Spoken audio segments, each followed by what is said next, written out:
Welcome back to Doctor Who Reviews. I'm not the usual host. I'm Kuchiri. Rainiac's off doing some lovely Father Days things.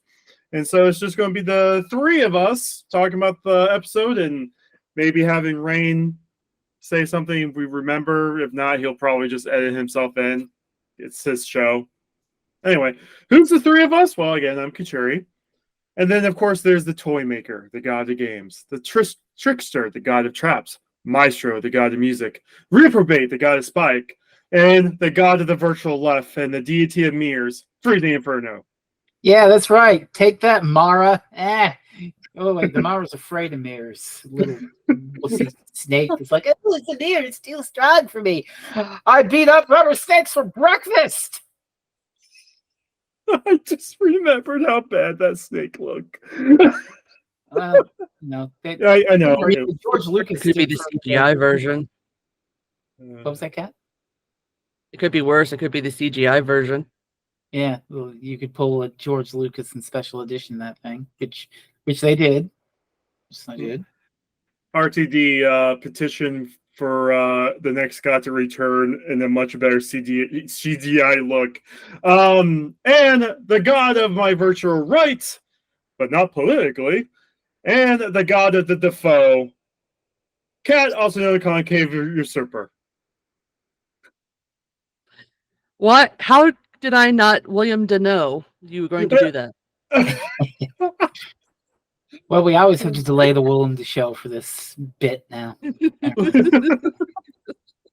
And I can just hear For anyone who's confused, watch my Sunday streams, damn it. Twitch.tv/Concave Surfer Star Your Sunday. It's what she's going to do right after recording this shit. So that's going to prove to be a fun morning for your mental battery. I can just hear Rain adding a recording him going, God! While we're going over all this. It's not happening this week, but that doesn't mean I still can't say, do you know okay? Jimmy, okay. Yes, I made a promise to not do Judah McCart this week. We will see how that promise holds. But for now, instead of promises, we are here to talk about legends, specifically the legend of Ruby Sunday. We're also here to talk about answers because this is the first part of what's been going on over the last 6 months with Doctor Who. Well, we finally made it to season 2 of Higurashi. You know, I have never seen season 2 of Higurashi. I only ever watched the first season, and I never got into the second one. Season 2 tells you all the answers. Yeah. Well, I don't know what the fuck happened, so because you didn't watch season 2. Beautiful. But man, speaking of something that questions, it's a good thing I never watched the season that has all the answers to it. Well, maybe I'm awake now. Maybe that explains why I like Twin Peaks so much. I love watching Monk. I just stopped watching after the 30-minute mark of every episode. No, but this is part 1 of a 2-part finale, so everything we say is incredibly dated to June the 16th, 2024, because in 5 days, you know, we're going to find out what's really going on. Something is going to happen over 45 minutes of television. We're stuck in this weird limbo space.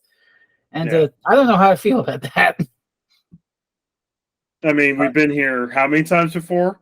I mean, the last time we were really like here, I would say, is Ascension of the Cybermen. And this is already so much better. Well, it's better, yes. So much better. I'm going to be so nice to have competent writers. Yes. We have competent writers at least, but I'm going to be the Debbie Downer on this podcast. I don't really care. I don't think I care for this style of Doctor Who anymore, and I think that's a me problem at this point. That's not to say this episode is irredeemable, puzzle box trash or anything. I mean, this episode's great if you're watching it in a binge watch and not by itself. I was saying to Kuchiri before we started, you binge watched Chibnall. You didn't have that week between Ascension and Timeless Children. I mean, I think about that time I was also glazed over, like, you know. Well, I mean, I think that's a problem with any show that has like a 2-parter, even if it's not a finale. If it has any sort of 2-parter, you're going to have to wait for it. unless you like come back to the show years after it actually airs. So that's just a common problem, in my opinion. Hmm. The issue Some, is yeah, some the issue areas with handle this. it. Yeah, the issue with this two-part though is honestly a accumulation of everything from I will say Star Beast up to this point. Because this Huh? mystery's been going for a while. Because apparently, people's been pointing out that the groans the TARDIS has been making started, like early on. I need to find a thing where every time the TARDIS growled, but Wild Blue yeah, Yonder, I would assume. yeah, something like that. So this has been going on, like this whole mystery of what's been But going on. essentially, when David Tennant became the 14th Doctor again, it started happening. Yeah. Okay, So, that gives us an interesting timeline then. Yeah. And then, of course, we have everything with the giggle, with, the church on Ruby Sunday, and like You mean on Ruby Road? Ruby Road, church on Ruby Sunday. You said Oh yeah, Just yeah. take this church and put it on top of you, Ruby. Okay, is that good? Okay. I wouldn't want a church on Ruby Sunday would be like, and I can't believe I'm going to do this and throw Mike a bone. It'd be like in the Wizard of Oz when that house fucking falls on the Wicked Witch. There, you get one, Mike. You get one. Wait. Since I guess hosting this one, damn it, Mike. Okay, we get that. There, yes, beautiful. Keeping the trope alive. Keep the trope alive. So the intro of this is interesting because, well, we're back at Unit, but like half of these people are fuckers we've never seen before. Can we just call out how cool that intro is, though, of the TARDIS flying in? I honestly kind of want some nerd to do something like this, except it's deliberately the Akira slide. just that exact shot. It's been in fucking everything, And I mean, with if the you go by doctor that hanging one out guy the on door. Twitter, The doctor needs to hang out of the door too while it's going on. Like, I've just been in this space before. It's interesting. if you go by that one guy on Twitter, they apparently do this way too much. So Yeah, why can't it just dematerialize? Well, why can't it just materialize? Why do you have to have a cool shot that makes people go, ooh? Well, it's funny. I saw another Twitter post, or it might have been on one of the Discords I'm in. It's basically like the big bad of this episode is whispering into the TARDIS ear, "Go ahead, go fucking ape shit. Don't materialize. Just grind in there and smash the shit. Break shit. Come on, do it." Or do a slide. It'll be cool. Or the more logical thing, after the giggle, they made sure there's no way anything can teleport into that building anymore. So yeah. Well, I mean, not that you can stop a godlike being, but anyway, of course, it's interesting this cast because okay, you got Kate obviously, and Mel's here still, pretty good. Rose Temple Noble is here, which is nice. Why? I mean, love her, but why? I don't know. Just some more connective tissue. Like you said, we've been building back to this since Star Beast, apparently, these plot threads. So get somebody from the specials in there. Okay. I can roll with that.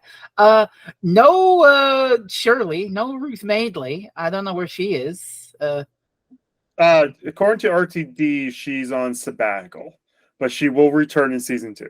Okay, she will be back, but instead, actress was not available for this. Okay, I buy that. But in her place, we have I don't even remember the character's name. The little guy who's a teenage Morris Gibbons, the 13-year-old. Yeah, child soldiers in Unit. Not a great. He's not a soldier. He's a technical guy. He's apparently a genius. And he was supposed to be in Space Babies.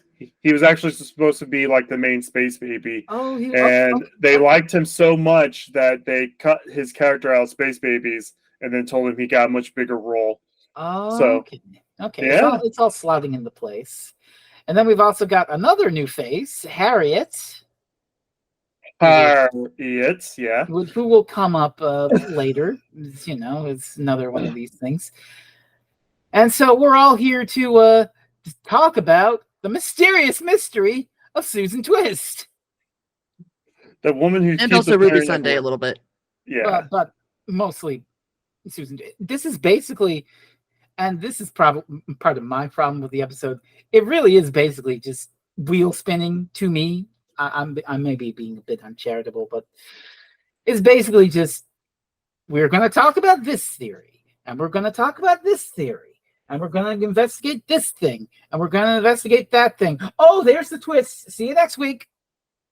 Yeah. Now, that being said, there are some good emotional bits that elevate this a bit that we'll talk about, but a lot of this really is just, the kind of theorizing that we and Twitter have been doing for the past 7 weeks. Yeah, you gotta admire the fact that RTD called out, like RTD knew what some of the theories are going to be, and actually called people out on it too. Which I love how after they reveal that Susan Twist right now is like this tech billionaire of S Triad Industries, and the doctor's like, "Oh my, it just came to me. It's an anagram for TARDIS." What's I know Kat was going to say something, so. Well, no, finish your point. No. I finished my point, but Frezno has their hand up. I was going to let you talk first. I was just going to say that you were mentioning RTD actively engaging with and calling out the fan theorizing is and I'm sorry to bring it up again, a marked departure from Chibnall, who famously kept the murderer's identity in Broadchurch open-ended just in case people got wise to it and figured it out. So did he actually? Yes, he actually did that. Wow, it's almost like he's really bad at writing. It's almost like he's a spoiler-phobic writer who's more interested in the shock reveals and surprising you than TV that actually holds up. But I digress. But yeah, there is a smartness to that whole, it's an anagram for TARDIS. Yes, we know. Yeah, we know, dumbass. Catch up. It's such a great moment. I was laughing. No, what I would personally was going to point out is obviously this is one part that you don't like, Frez, right? Yeah. The whole, hey, let's look at the theories and debunk every single one of them in turn. Isn't it just great though to have the Doctor actually doing something for once instead of just, here's a little mystery. Let's ignore that for 15 billion episodes. And then at the end, oh yeah, do you remember that thing from the very first 2 episodes? Yeah, we're going to finally solve that for you. In this case, it's actually been seeded throughout the entire season. Fair. But what was I going to say here? I'm trying to untangle my brain here. No, but I do love how they brought up Susan, which was just a random line during the Beatles episode, which was cool.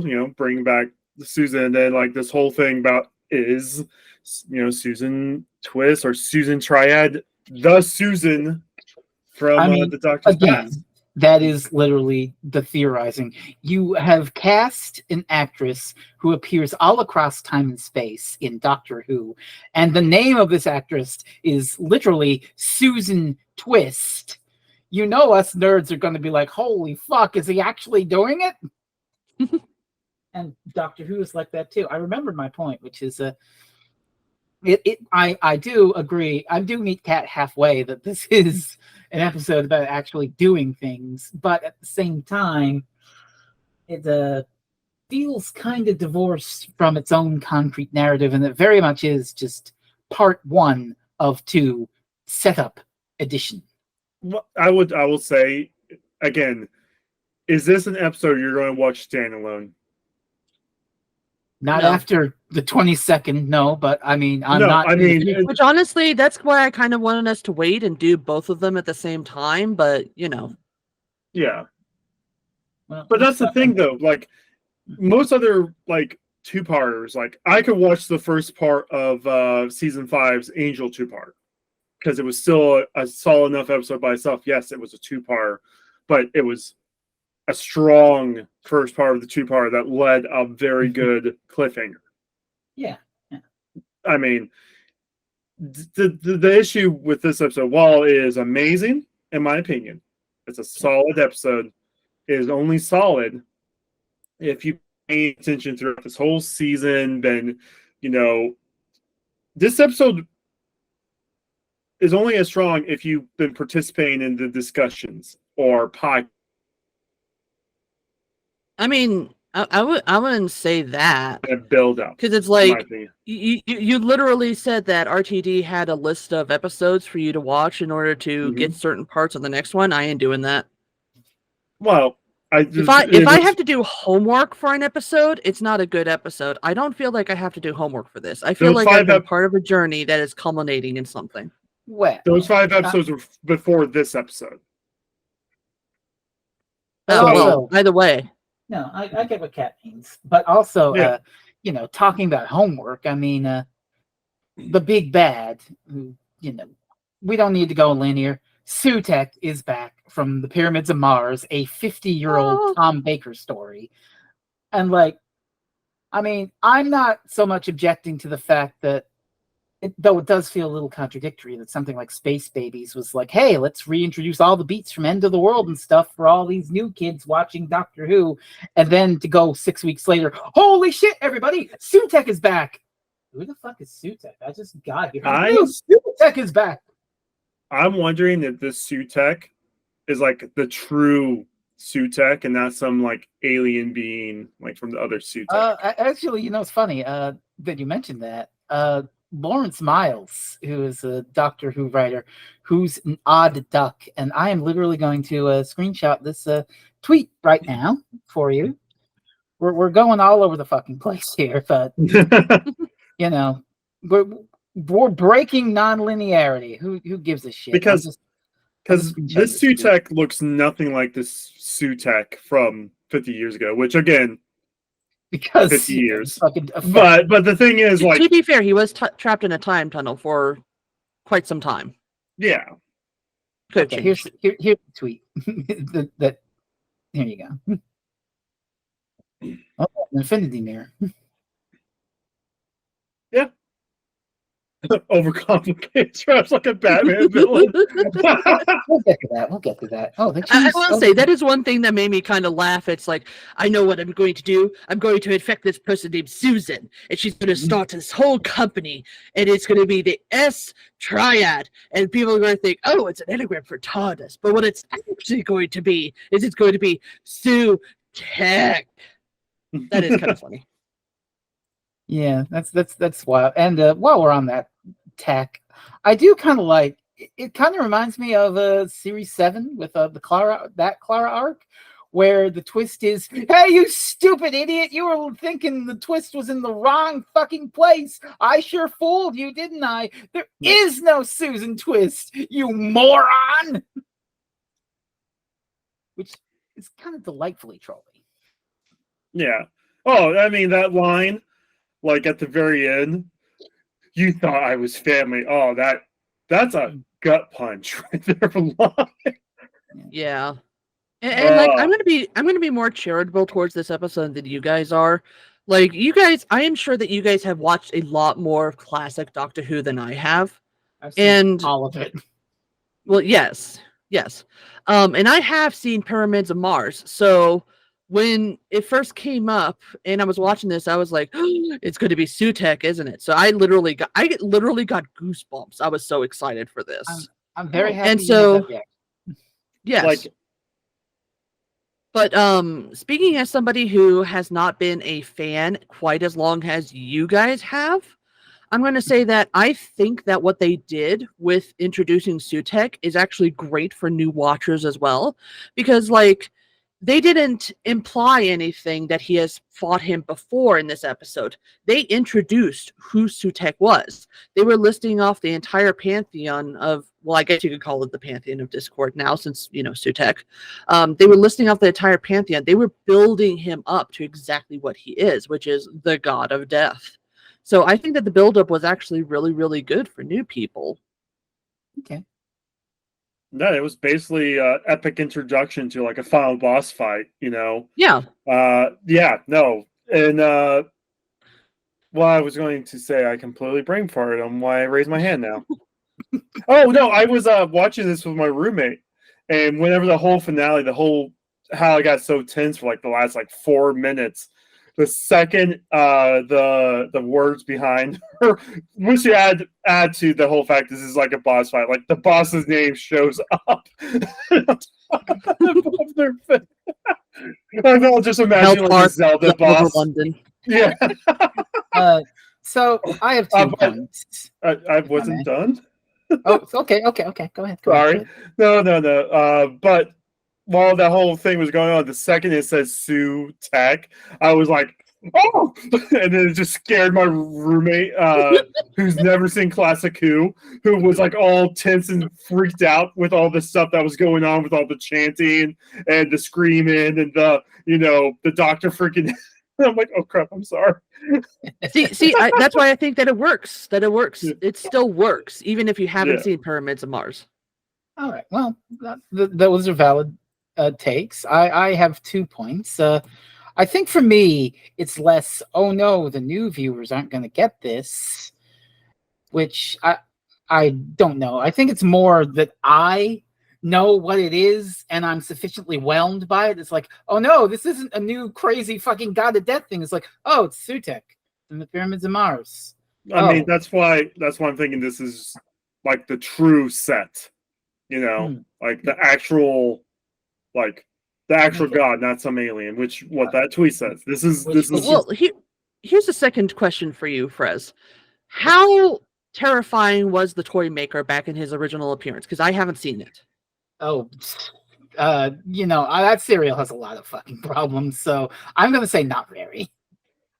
And yet here, they made him a lot more terrifying. Like, he's actively turning people into orbs, and he's dissolving people, and he's just basically dancing around while they try to fire at him. And I thought that made him a lot more terrifying than I believe his past incarnation to be. So I think that essentially what they're doing is they're upping the ante here.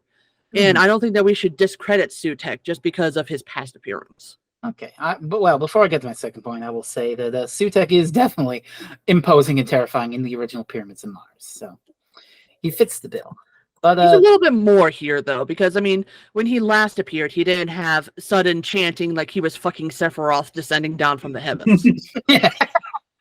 And this gets to another thing where I was thinking, it would be more impressive for me personally, because I have my own inclinations about, references and media and callbacks and stuff like that. It would have been more interesting to me if it was some new evil God of death rather than just, oh, it's Sutekh from the story that I know. But I can see in my head a version of this that goes the same way as how we got the toy maker, where RTD is like, I want a big, massive, evil God of death for my season finale as the big bad. And he thinks of that idea, and he's like, hey, wait, didn't Doctor Who do something like that before? Flipping through the canon. Oh, Sutekh. Oh, okay. Yeah. I mean, if it's right there, fuck it.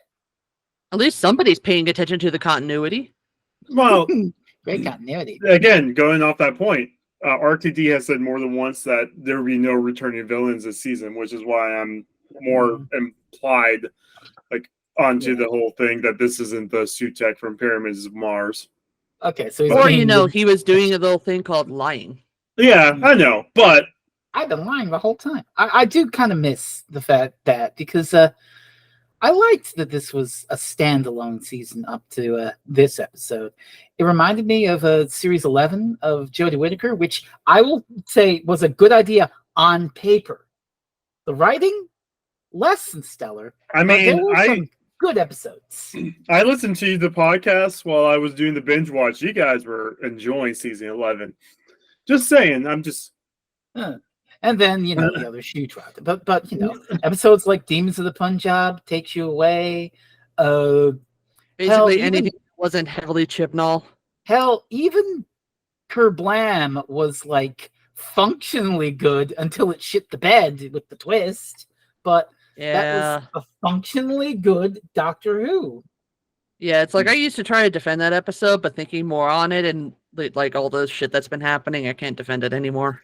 It's quite literally the only episode from season 11 where the Doctor actually actively tries to do something, and it's blowing a whole bunch of stuff up. The capitalist system. Yay! Thanks. I hate it. Which again, I don't blame Jodie for that. I entirely blame the breakers.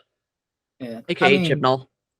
Mhm. Well, Peak McTeague was behind Kerblam. He also did Praxius, which is that's okay. It's good for the Chibnall era, let's say. Nah, But says we've you. been ranting about Sutek this entire fucking time, and well, at this point, I should probably drop some more memery and whatnot about this. First to break up this thing, we'll pop one of these here.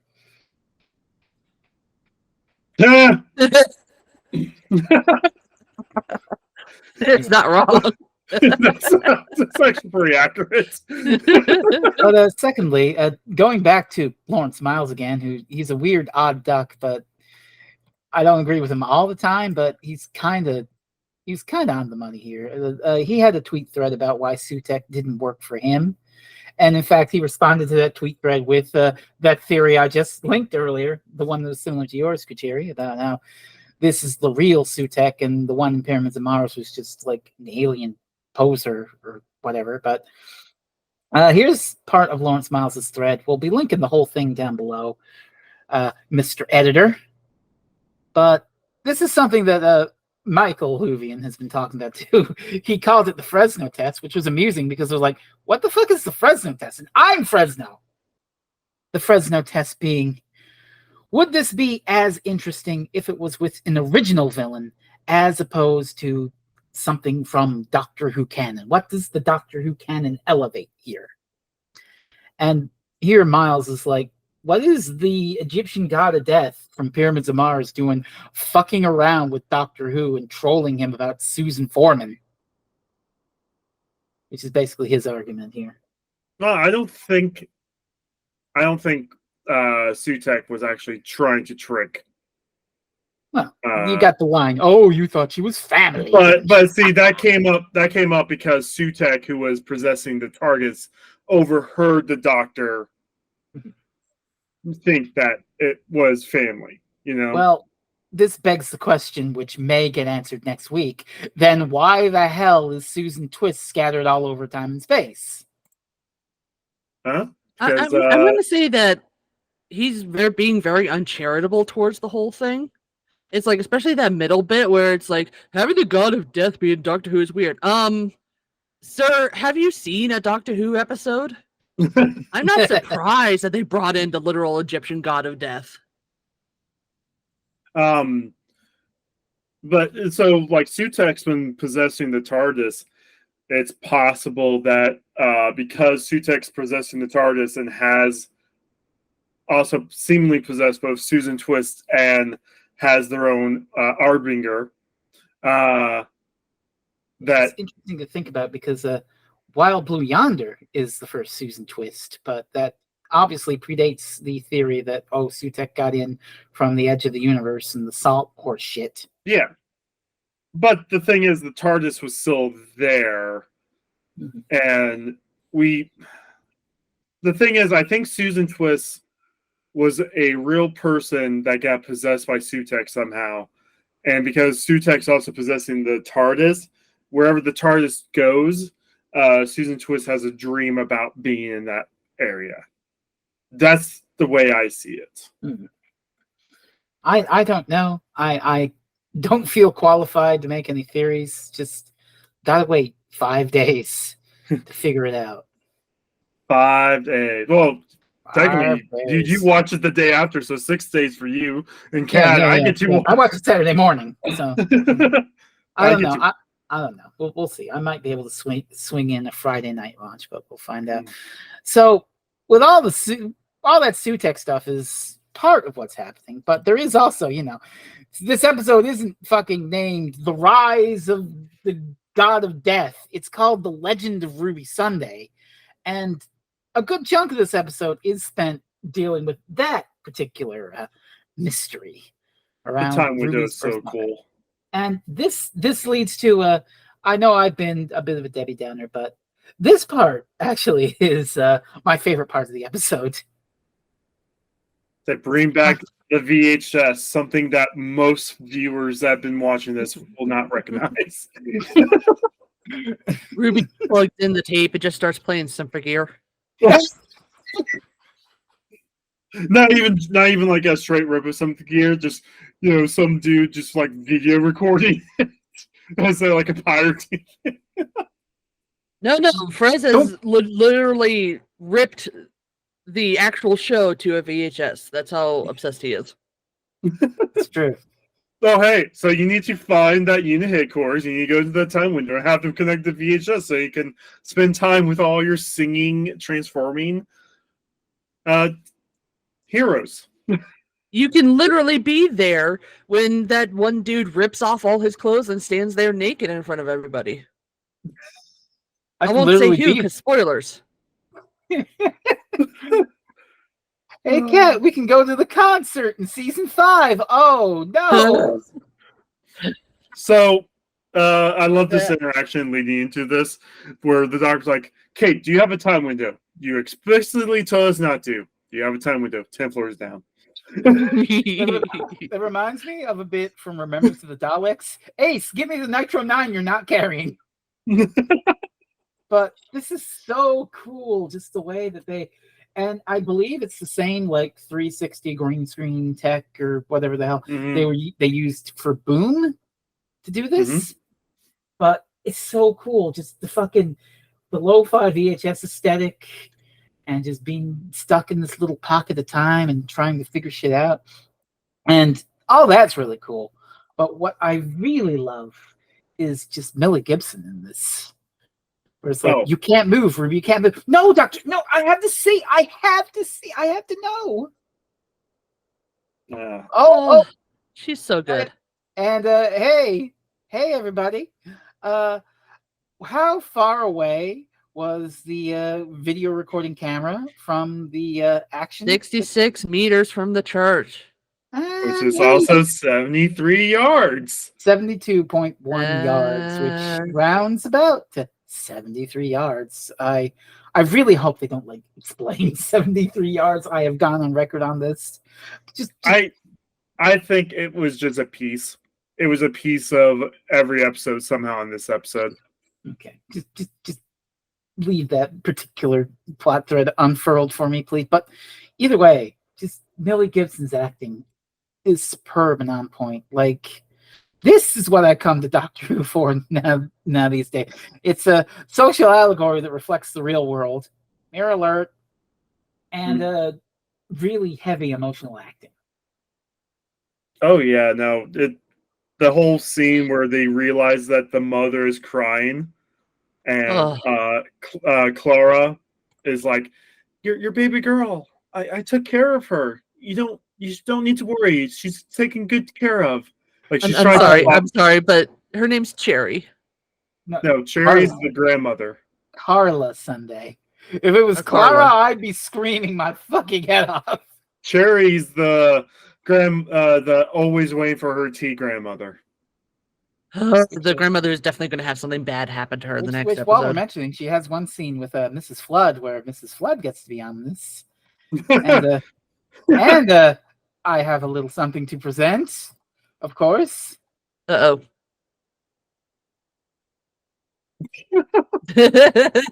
We are so back. I love how I've posted both of these in the Discord, both the 73-yard thing and the car picture. Okay, you know what's funny is I have to reverse my position from Church on Ruby Road, where I was like, oh, everyone's like, oh, she winked and said she knows what a TARDIS is. She must be Susan. I'm like, shut the fuck up. She's not Susan. Who gives a shit? And now here I am. It's like, oh, yeah, she's probably Susan. I don't think she's Susan. I think that during Church on Ruby Road, when the time cracked and then she suddenly knew what a TARDIS was, I think that was Sutek, like, essentially infecting her. Because she starts, when she's with Cherry, she starts speaking about how he waits no more and basically everything that's, about to happen. Well, she does mirror a line that the Doctor says. Hey! Put it in, Rain. Put it in. Doctor Who Mirror Alert. Doctor Who Mirror Alert. But I'm so sorry, Doctor. The doctor early on was like, oh yeah, we have this tool, part of allowing us to hide away. And then, like, when Susan's putting up her coat, oh, yeah, no, I was just hiding away. Like, You think she used a fob watch? we don't know. I mean, we speaking of Susan, we got another neat piece of lore that is kind of cool. Speaking of Susan, the doctor. I just want to add one thing. Sorry. Speaking of Susan, the serendipity of this episode airing the day before Carol Ann Ford's birthday. Happy birthday! 84 years old. Yay. Okay, go ahead. The doctor reveals that he doesn't even know who Susan's parents are. He's never had the children that had Susan. Susan just randomly walks up to William Hartnell on Gallifrey and be like, "Hey, I'm your granddaughter." And William Hartnell's like, "Okay." Timey-wimey. It makes sense when you think about it. I buy it. Which makes me wonder if Susan Twist is going to turn into Susan Foreman, and somehow they get Susan Foreman to Gallifrey to the First Doctor to, like, time loop it. It does beg the question, what do we want to see out of Susan being back in the show? And what I want to see, is the emotional reunion. Like, not really the heft of, oh, it's a character coming back. It's, oh, they finally reunite. One day he came back. It's all come full circle. I don't think it's Susan. Because the way that she treats Cherry is just so awful that I don't think that could be Susan. Even after years of being basically left here by the doctor and never seeing him again, I don't think that she could turn into the kind of person who would be like, turn to Cherry and be like, well, we want a lot of things in life, but we're not getting them. Also, and then immediately go, he waits no more. Also, just to add, we haven't done the Dalek invasion of Earth on Doctor Who reviews, and I don't know if either of you have seen it, but Susan was left behind in the future, in like the year 2150. Yeah, so I don't think it's her. Unless she managed to find a time machine, go back in time, and then somehow also grow old. I don't fucking know. I mean, if Time Lady, different faces, could be a perception filter, something. Because they did change the fact that perception filters will actually change what we at home will see on stuff. In this, but also, to further debunk this, the doctor literally says in this episode, he asks, would you know her upon seeing her? And he's like, yes, I absolutely would. And he has looked at Mrs. Flood before. He has talked to Mrs. Flood before, and yet he had no idea. And I think that the doctor would notice that there's a perception filter of some kind, because he's noticed it before. I mean, it took the doctor a solid 2 or 3 minutes to realize Susan Twist wasn't his Susan. Well, yes, because he didn't get to see her. He went up into her face and was like, no, this isn't my Susan. And then he started asking her about the dreams and everything. Hey, are you an ambulance? Were you an ambulance? For the love of God, tell me! I love how Mel was like, an ambulance? Oh, can we talk about the scene just before that, where the doctor just slumps down and it's Gatwa having another emotionally vulnerable moment? Oh, yeah. I love it. I love it. We love it, but apparently that's been the biggest complaint by everyone, including Who culture. Who culture. Hey, guess what? Fuck you. Not you, Kuchiri, them. I mean, but basically the doctor during the time window thing tells a soldier to go ahead and walk inside the room while everyone else was saying it was dangerous, but the doctor's like, oh yeah, no, he'll be fine, just to get killed by Sutek in the time window. And the doctor blames himself for the death, of course. But yeah. Oh, hi. I'm from Manchester, and the gay child, the child that my partner and I adopted, has a grandchild, and it's her birthday today, and I'm gonna go see her because in 2 weeks I'm retiring. So now let me just walk over here and.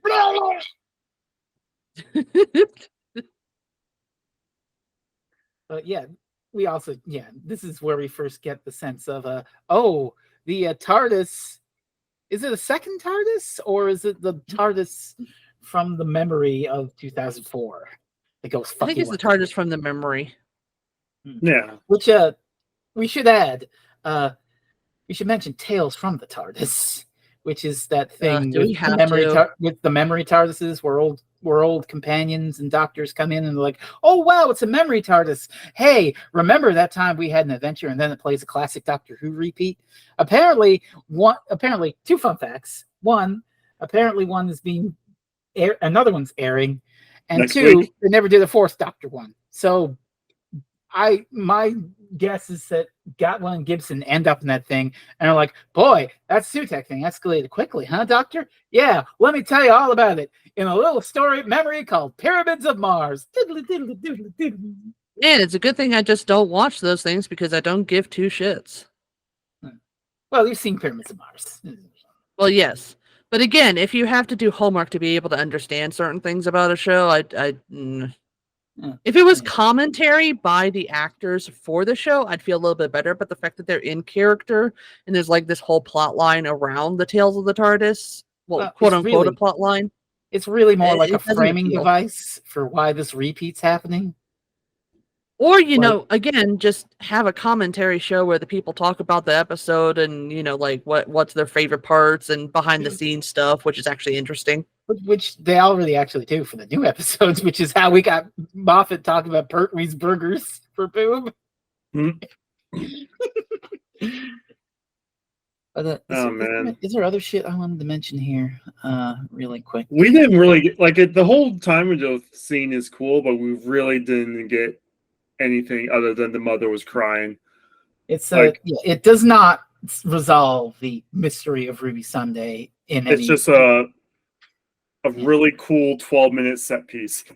Yeah. To be fair, she apparently does know somehow that Sutek is there because she turns and points at the TARDIS. Oh, wait. Because if you remember back in Space Baby, the memory changed. So something must have happened. Yeah, there's something going on there.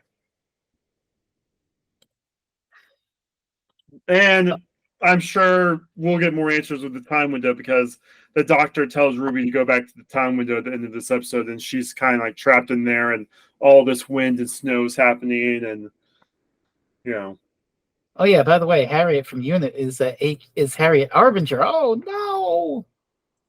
After this story, Unit is going to send assassins to everyone with the last name Arbinger, just to make sure nothing like this can ever happen again. This is like the curse of when a new female character comes up and everyone says it's Irani. Anytime someone with the letter H in their name is going to come up, we're going to be like, "What's their last name? Is their last name Arbinger? Is their middle name Arbinger? For the love of God, tell me!" Mm-hmm. What's up, Kat? So I have a working theory, and it's like most of it is going to depend heavily on the next episode. But what I have so far is I think that moment, in Church and Ruby Road, where he goes back in time to save Ruby, the baby Ruby, from the goblins. I think that with that crack and everything, that's when Sutek invaded it.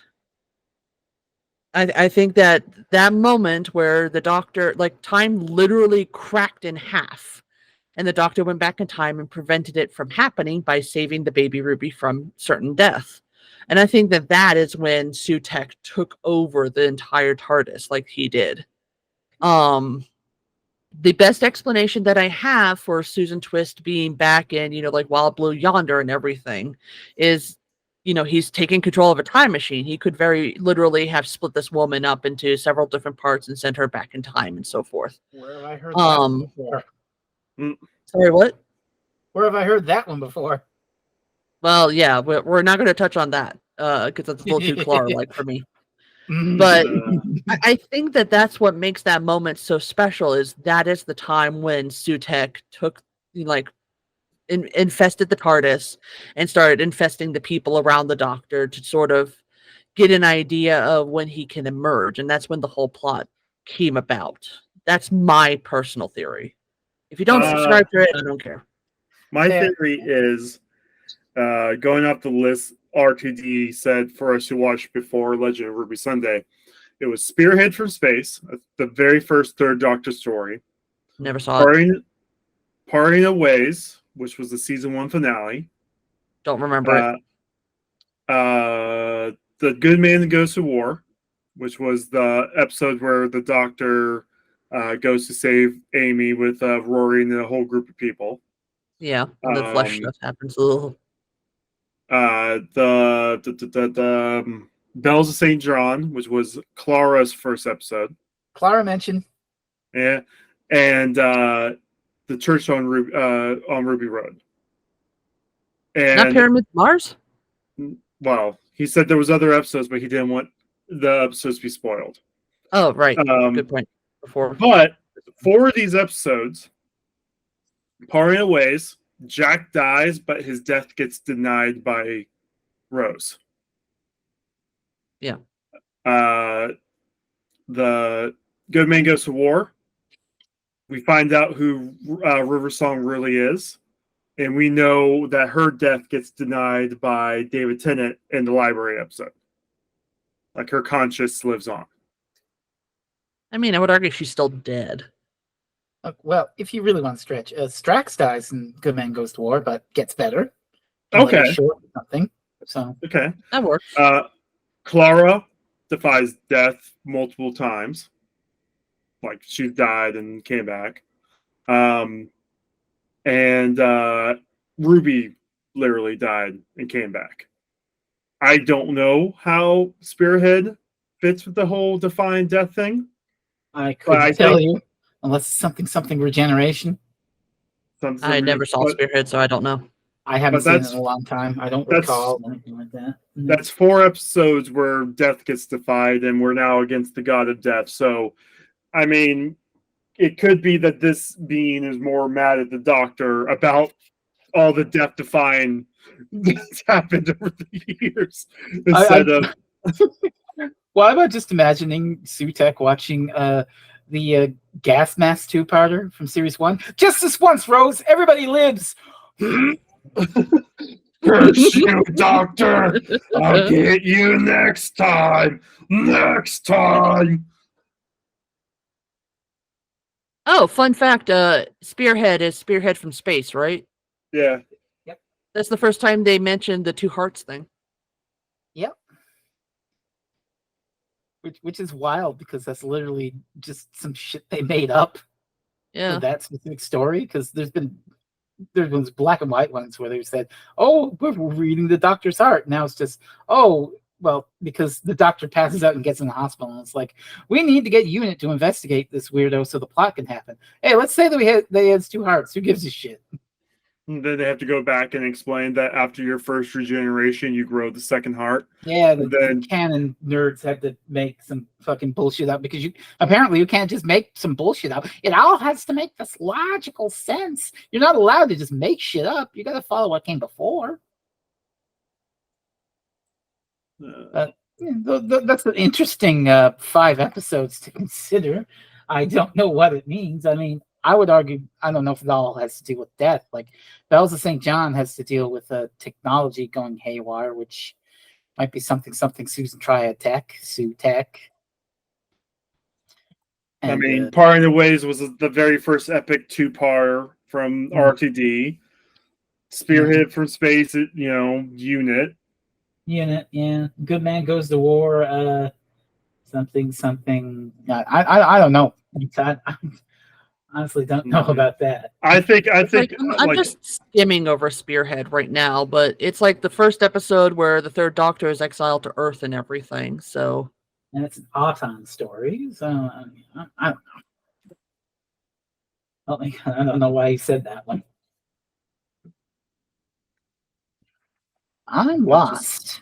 But it's just more mysteries that will be explained in they better be explained or there'll be hell to pay next week. 5 days and 5 hours from now. You better not have been fucking jerking this around like Chibnall did. No, I think he's going to pay off somehow. Like, even if it's not completely satisfying for some people, I think it will satisfy a good amount of people. Oh, I have way more faith in RTD. I have way more faith in RTD than I had in fucking Chibnall. My only question is how the hell he's going to defeat him. Which, I mean, that's my question every single time a big bad comes around. So, It's interesting because I'm thinking about like other 2-part episodes, like, and if they're all set up and no payoff or not. But it's difficult because with RTD, there's this element of nostalgia. Like, I remember Army of Ghosts season 2. I remember absolutely marking the fuck out, just like you did with Sutek, when that sphere opened up and Daleks came out of it. I was losing my fucking mind. And then we had some of the best trash talk ever between two opposing alien forces. And then you look at something like the Stolen Earth from Series 4, where like it's not just marking time until the Doctor can get to Earth and then get fucking so much shit is happening in that episode. Like, you're following Wilf, and you're following Martha, and you're following Captain Jack, and you're following Rose. It's all kinds of shit is just happening in that episode. And I don't feel that here. It's really just, the characters looking at the theories we've had on Twitter. I mean, we got to that point at the very end of this episode, like Ruby running to the time window, Kate doing her own, Kate Lepper Stewart, the commander-in-chief of unit, like getting her own like badass monologue in,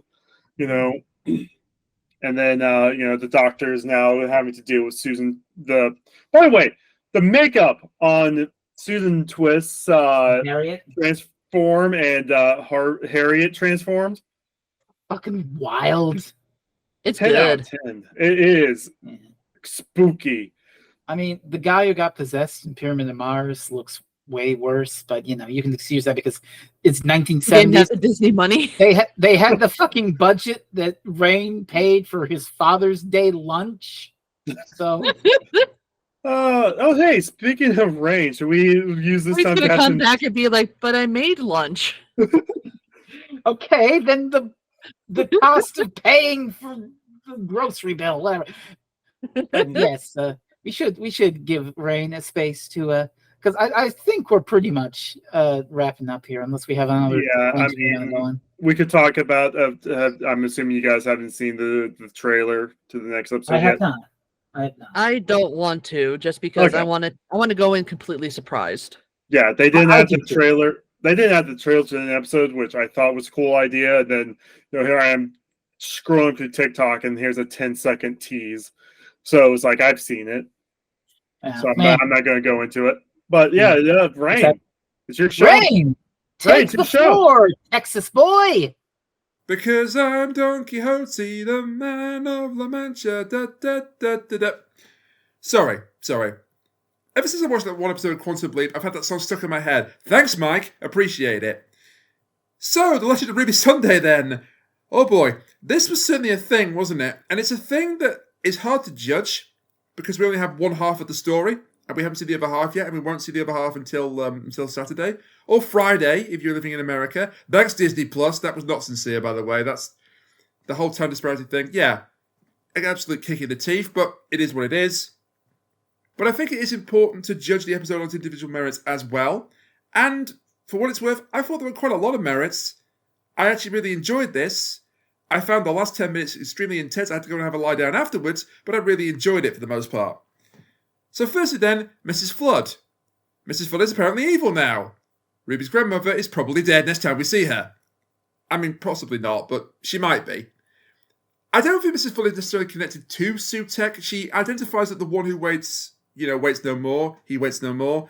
But that just means that she knows who Sutek is, or the one who waits is. She could be another deity herself. She could be an agent of another deity. She could be Ruby's mother. She could be somebody else we haven't even considered yet. Like the real Susan, but I don't think that's likely either. I hope we find out next week. I think, again, that we will. I think RTD is going to pay off the mysteries. Obviously, I sincerely hope he's going to pay off the mysteries in the next episode. I'm going to find out what everything is that's going on, like Ruby's mother, Mrs. Flood, why Sutek is back, how Sutek is back, how it connects to Susan Triad, all of that. Kind of hard to fit that all into a 55-minute window, but I have faith that Russell T Davies will pull it off. Then we have the time window scene, which was essentially 12 minutes of nothing, but it was very well presented nothing. It looked absolutely gorgeous, the whole 360 camera shot. They've really made the good use of that Disney money.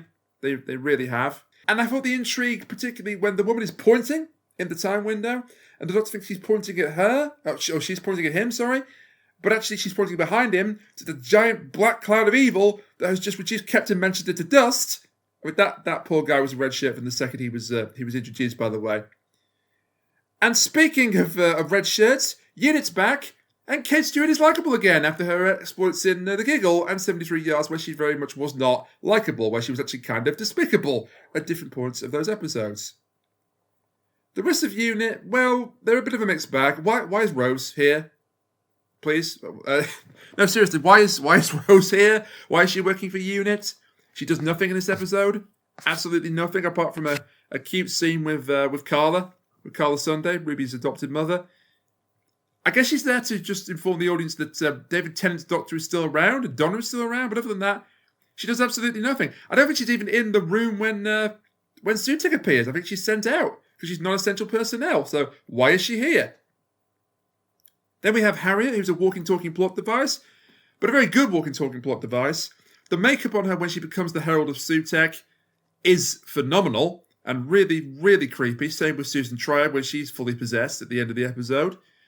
Okay, Harriet Harbinger, it's a bit hokey, but I'll buy it.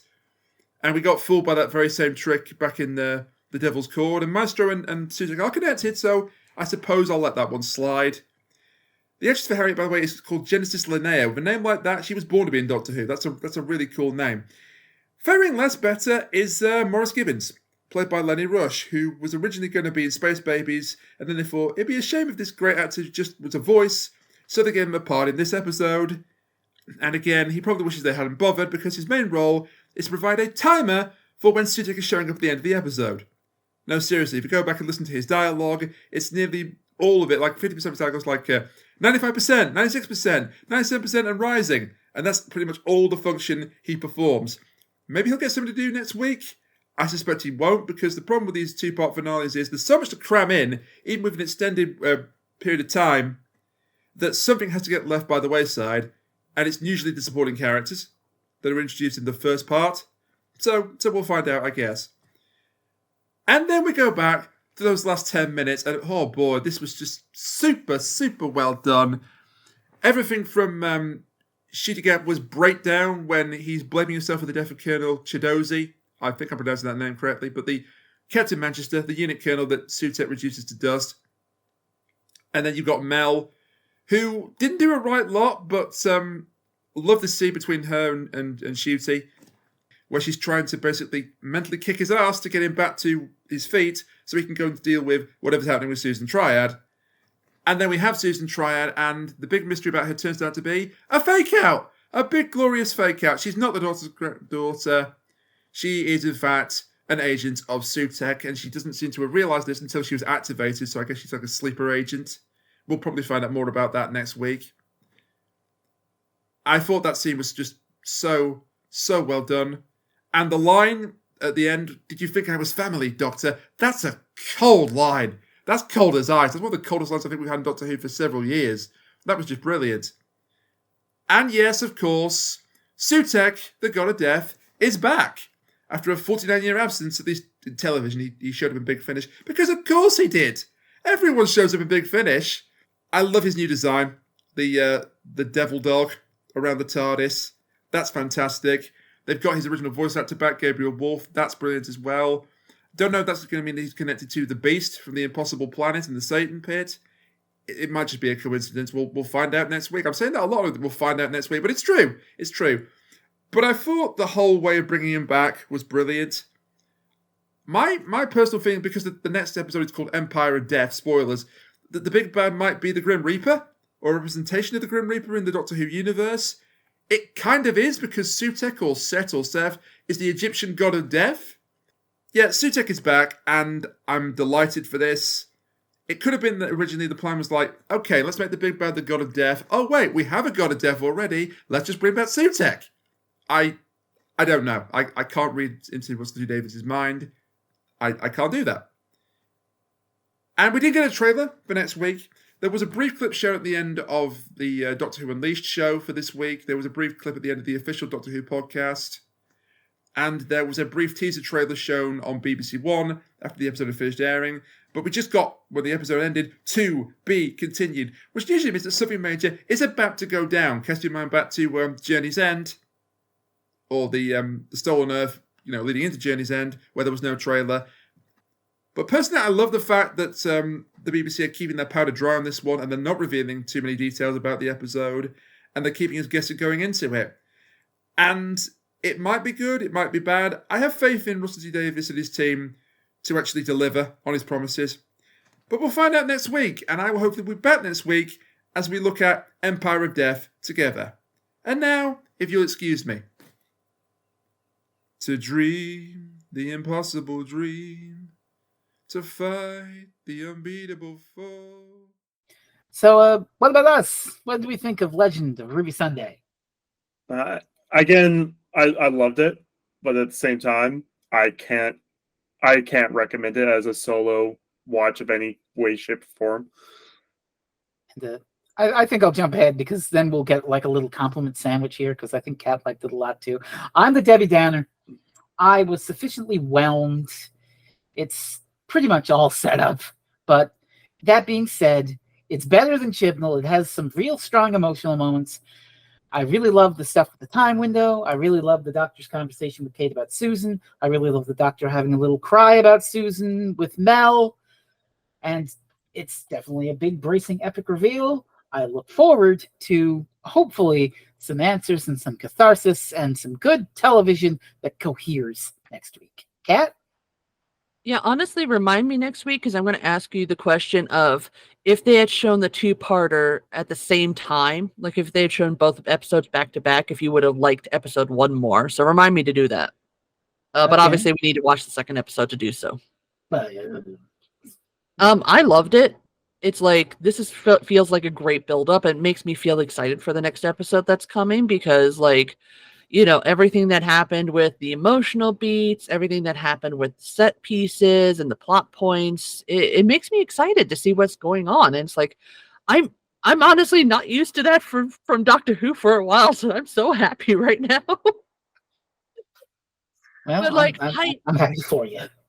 I really enjoyed it, and it's like them building up to the reveal of who the big bad is. It was so perfect, in my opinion. The chanting and the teleprompter changing the words to being like, he comes, he is destruction, and stuff like that. Listing off the pantheon and everything. I'm still getting chills. That was so good. It's so nice to have good fucking writing. And the fact that how the possessed Susan Twist is posed with the name just above her head, it's like, again, just feels like a video game final boss moment. I mean, it's so cool. I love the freshness that we had with the previous episodes, like from up to, we'll be charitable, say, from up to Devil's Court to Rogue, just every week being some weird fucking new shit we haven't seen in Doctor Who before was really, really interesting. I was a little let down by this, but hopefully it'll pick back up. So next week, the Empire of Death, which spooky title. Are we gonna critique a colonialism or what are we doing? Who knows? You might know. Who wants to take bets on who dies next week? The British Empire.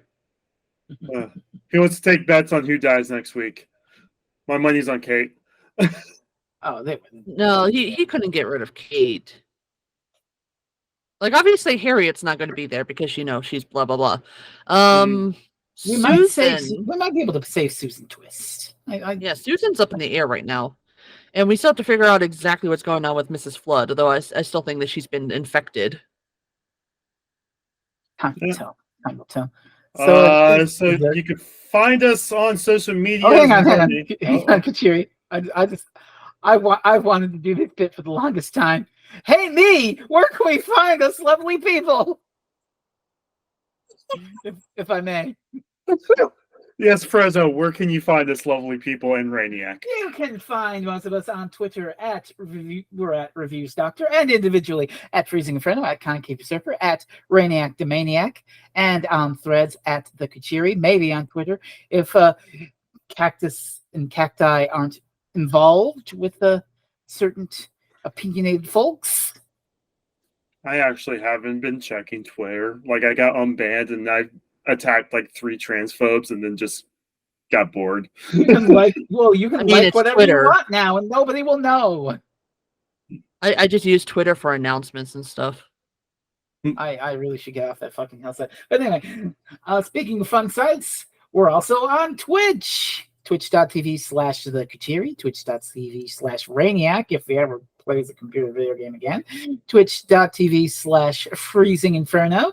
Hey, Monday nights, fun time. And Twitch.tv/Concave Usurper. Watch Stardew Sunday. Junimo card? Junimo card? No Junimo card this week, but Junimo card? upcoming weeks. And as for books you can buy on lovely places wherever digital books are sold, Back to the 11th Hour, Volumes 1 and 2 by Lena McTeer. Volume 3 hopefully coming soon-ish. Tower Through the Trees by Sean Dillon. For the love of God, please explain why Straight Story is the greatest Star Trek movie ever made. I'm dying here. I'm dying. Oh, and Shadow of the Gallifreyan is also on Amazon from some folks, and featuring many fine pieces of flash fiction, including writings by Sean Dillon, Lena McTeer, and yours truly. I think I nailed that. Mm-hmm. Sounds good. So say goodnight, somebody. Say goodnight, Frezno. Good night, Frezno.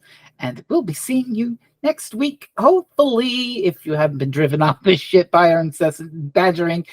Who am I kidding? You've stuck with us for 210 episodes. You're in it for the long haul. Sunk cost fallacy! Sunk cost fallacy! We'll be seeing you next week. We'll be seeing you next week for the finale of the new Doctor Who Season 1/Series 14/Season 40. The Empire of Death. Until then, everybody, bonne nuit and bye for now. See ya.